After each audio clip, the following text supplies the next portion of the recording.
روس میں fire fighting system کیسے کام کرتا ہے؟ حکومت کی جانب سے اس ریسکیو ادارے کو کیا کیا سہولیات فراہم کی جاتی ہیں؟ مزید جانتے ہیں روسی دارالحکومت ماسکو میں موجود نمائندہ 92 نیوز شاہد گھمن سے۔ شاہد، اس بارے تفصیل دیجیے گا۔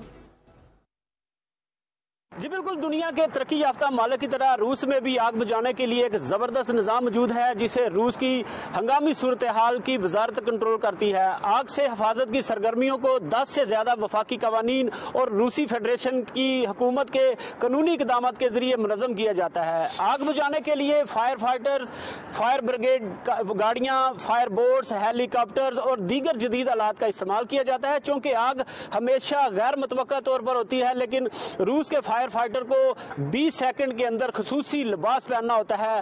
6 کلو وزنی یہ لباس سٹیل سے 5 گنا زیادہ مضبوط ہوتا ہے اور عملہ 10 منٹ میں سائٹ پر پہنچ جاتا ہے۔ پورے ملک میں ریسکیو کے یونٹ سالانہ 20 لاکھ دورے کرتے ہیں، جس سے 90,000 سے زائد افراد کو اور 120 بلین روبل سے زائد مالیت کے اثاثوں کو بچایا جاتا ہے۔ روس کی فائر سروس کی سب سے اہم سرگرمیوں میں سے ایک آگ کی نگرانی کرنا ہے۔ اس سلسلے میں سالانہ 15 لاکھ فائر سیفٹی کنٹرول کے اقدامات کیے جاتے ہیں اور 75 لاکھ تک آگ بجھانے کے اقدامات کیے جاتے ہیں، جس سے سالانہ 4.5 لاکھ مقامات کو متوقع آگ لگنے سے روکا جاتا ہے، جس کی وجہ سے 35 سے 45 بلین روبل مالیت کے مادی اثاثوں کو محفوظ کیا جاتا ہے۔ جی شکریہ تفصیل دینے کے لیے۔ آپ کو بتائیں کہ